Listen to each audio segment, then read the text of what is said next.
Hello, my name is Tiger Woods. This is my apology speech given on February 19th, 2010. It was basically given because of my infidelity and because of my affairs that I had with other women while I was married.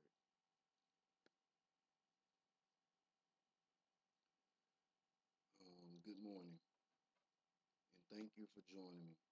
Many of you in this room are my friends. Many of you in this room now know me. Many of you have cheered for me, or you've worked with me, or you've supported me.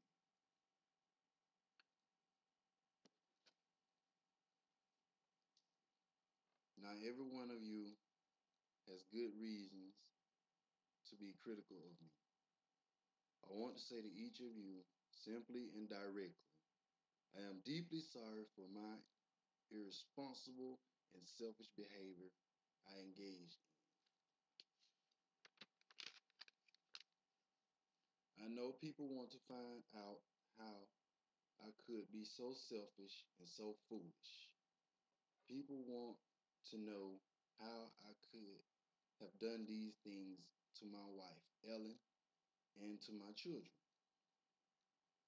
And while I have always tried to be a private person, there are some things I want to say. Ellen and I have started the process of discussing the damage caused by my behavior. As Ellen pointed out to me, my real apology will come from my behavior over time. We have a lot to discuss. However, what we say to each other will remain between us. I am aware of the pain my behavior has caused to those of you in this room. I have let you down, and I have let my fans down. For many of you, especially my friends, my behavior has been a little personal disappointment. To those of you who work for me, I have let you down personally and professionally. My behavior has caused considerable worry to my business partners, to everyone involved in my foundation, including my staff, board of directors, sponsors, and mostly important, the young students we reach out. We reach out to. Our work is more important now than ever. 13 years ago, my dad and I envisioned helping young people achieve their dreams throughout education. This work remains unchanged and will continue to grow. For learning for the from the Learning Center, students in Southern California to the Earl Woods Scholars in Washington, D.C. Millions of kids have changed their lives, and I am dedicated to making sure it continues. But still, I know I have bitterly disappointed all of you. I have made I have made you question who I am and how I could have done these things I did. I'm embarrassed that I have put you in this position. For all that I have done, I'm sorry. I have a lot to atone for. But there is one issue that I really want to discuss. The issue involved here was my repeated irresponsible behavior. I was unfaithful. I had affairs. I cheated. What I did is not acceptable, and I am the only person to blame. I stopped living by the core values that I was taught to believe in. I know I knew my actions were wrong, but I convinced myself that normal rule normal rules didn't apply. I never thought about who I was hurting. Instead, I thought only about myself. I ran straight through the boundaries that a marriage couple should live by. I thought that I could get away with whatever I wanted to. I feel I felt that I had worked hard my entire life and deserved all I had excuse me. Sorry about that.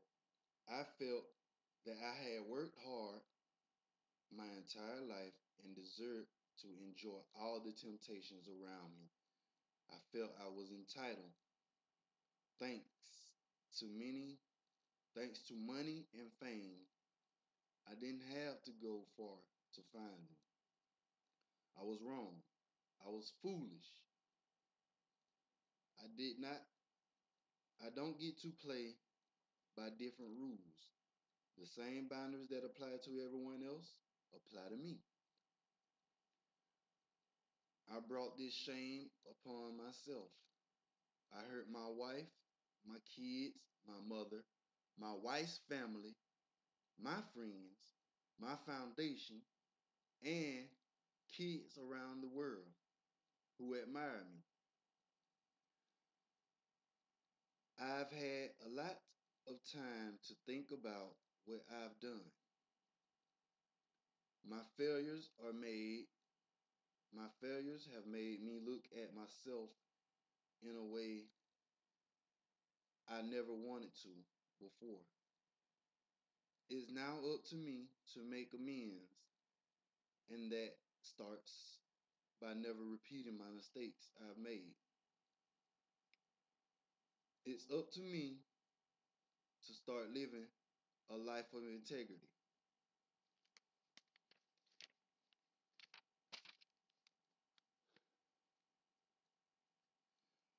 I once heard and believed it's true.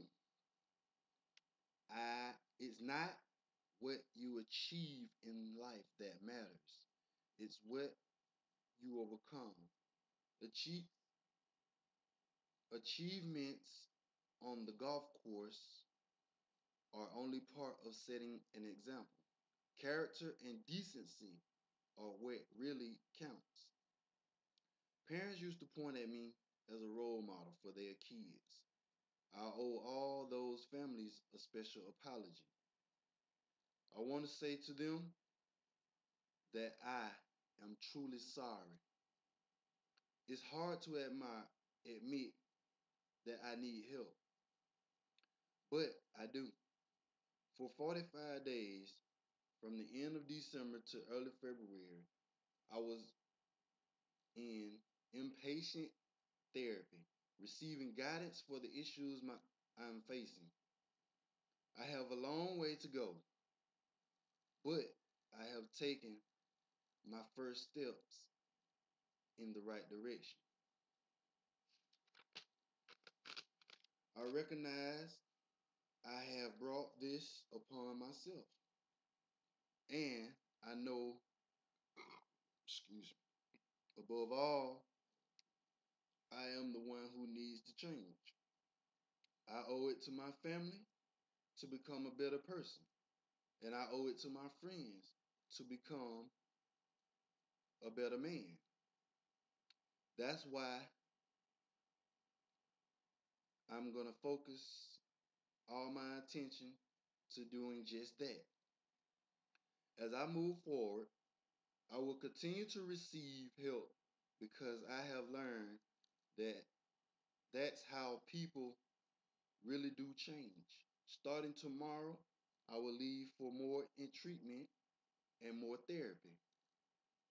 I would like to thank my friends at Accenture and the players in the field this week for understanding why I am making these remarks today. In recent weeks, I have received many thousands of emails, letters, and phone calls from people expressing good wishes. To everyone who has reached out to me and my family, thank you. Your encouragement means the world to Ellen and I. I want to thank the PGA Tour Commissioner and the players for their patience and understanding while I work on my private life. I look forward to seeing my fellow players on the course. Finally, there are many people in this room and there are many people at home who believe in me. Today, I want to ask you to find it in your heart to one day forgive and believe in me again. Thank you.